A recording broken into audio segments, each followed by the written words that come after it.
Assalamualaikum warahmatullahi wabarakatuh. Perkenalkan, nama saya Ayu Mustika. Saya peserta Latsar golongan 2 angkatan 4 kelompok 2 yang akan menjelaskan tentang tugas individu 2 untuk agenda 2 yang diberikan oleh tutor kami, Bapak Insinyur Haji Tah Nuriani, MSI. Di mana tokoh panutan yang memenuhi nilai berakhlak menurut saya adalah Baginda Sayyidina Nabi Muhammad SAW. Rasulullah sebagai utusan Allah memiliki budi pekerti yang sangat mulia serta terpuji.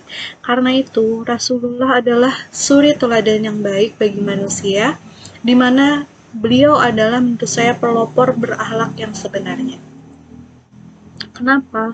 Bukan hanya dalam arti berakhlak sebenarnya, namun baginda Nabi Muhammad SAW juga memiliki contoh nilai seperti berakhlak yang menjadi acuan PNS dalam melaksanakan tugasnya saat ini, di mana beliau memiliki brand personal yaitu Uswatun Hasanah, menjadi salah satu gelar yang dimiliki oleh Rasulullah, yaitu berakhlak atau berbudi pekerti yang baik, di mana nilai-nilai berakhlak dan implementasinya bisa saya jelaskan di sini, di mana Nabi Muhammad SAW berorientasi pada pelayanan, yaitu memahami dan memenuhi kebutuhan masyarakat ramah, cekatan, solutif, dan terus melakukan pelayanan. Ini nilai yang pertama. Dengan implementasi, yaitu Nabi memiliki sense of crisis atau memiliki rasa kepedulian, memahami sebuah kondisi orang-orang yang dipimpinnya. Nabi mengembangkan apa yang disebut dengan empati. Empati itu maknanya adalah mengerti keadaan orang lain, memahami orang lain. Di mana implementasi berorientasi pada pelayanan adalah baginda Nabi Muhammad SAW rela mengorbankan harta dan waktunya di jalan dakwah demi kemaslahatan umat. Akuntabel. Rasulullah SAW merupakan seorang pedagang yang jujur, di mana akuntabel artinya dapat dipercaya, di mana dalam perdagangan Rasulullah SAW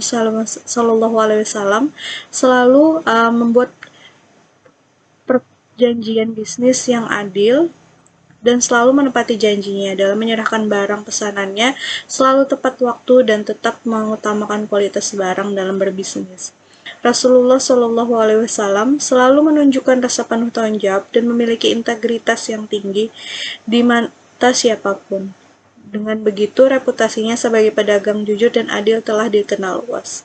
Kompeten, meningkatkan kompetensi untuk menjawab segala tantangan, membantu orang lain belajar. Dengan menghindari kecenderungan monoton, adalah wajar bagi seseorang untuk bosan dalam menghadapi rutinitas. Oleh karena itu, Rasulullah SAW dalam menjalankan dakwahnya selalu mengganti caranya yang dalam menyampaikan dakwahnya secara variatif agar para umatnya tidak merasa bosan dan bisa menerima ilmu dengan baik. Harmonis adalah tolong-menolong tanpa melihat latar belakang dari orang yang ditolong. Nabi Muhammad SAW tidak enggan memberikan bantuan kepada mereka yang suka menjelek-jelekan dirinya, seperti yang terjadi pada kisah Nabi Muhammad dengan seorang pengamis Yahudi buta, di mana pengamis Yahudi buta tersebut selalu mengucapkan kata-kata kebencian kepada Nabi Muhammad, menyebut bahwa Nabi Muhammad adalah penyihir dan pendusta. Namun setiap hari Nabi Muhammad selalu mendatanginya dengan membawakan makanan, bahkan menyuapi pengemis buta tersebut sambil mendengar omongan tidak baik atau umpatan dari pengemis tersebut terhadap baginda Nabi. Namun beliau tetap menyuapinya secara terus-menerus sampai pengemis tersebut mengucapkan kalimat dua syahadat karena tersentuh setelah tahu bahwa orang yang setiap hari menyuapinya adalah baginda Nabi Muhammad SAW yang selalu dihinanya setiap hari.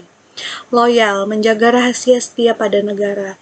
Rasulullah itu mendapat gelar Al-Amin, yaitu orang yang dapat dipercaya dan tidak hanya dipercaya oleh kaum muslimin saja, tapi juga meliputi orang-orang kafir, di mana zaman dahulu saking amanahnya beliau tersebut sampai orang Yahudi tidak ragu untuk menitipkan barang-barangnya dan melakukan perdagangan dengan beliau karena beliau sangat amanah dan tidak melakukan kecurangan. Adaptif, cepat menyesuaikan diri dengan perubahan dari Ibnu Abbas radhiyallahu an berkata, Rasulullah Shallallahu alaihi wasallam hadir di kota Madinah. Kemudian beliau pun menjumpai orang Yahudi berpuasa Asyura. Mereka ditanya tentang puasanya tersebut lalu menjawab, hari ini adalah di mana hari Allah Subhanahu wa taala memberikan kemenangan pada Nabi Musa alaihi salam dan Bani Israel atas Firaun. Maka kami berpuasa untuk menghormati Nabi Musa. Jadi orang Madinah itu berpuasa Asyura karena menghormati Nabi Musa. Sehingga kemudian Nabi pun berinovatif atau menyesuaikan diri untuk menarik massa, yaitu dengan memerintahkan umat Islam untuk berpuasa di hari Asyura, sehingga ini merupakan bentuk ajaran yang sama dari Allah Subhanahu wa taala. Untuk kolaboratif, memberi kesempatan kepada pihak lain untuk berkontributif, di mana Rasulullah membangun relasi dengan semua pihak di luar Islam.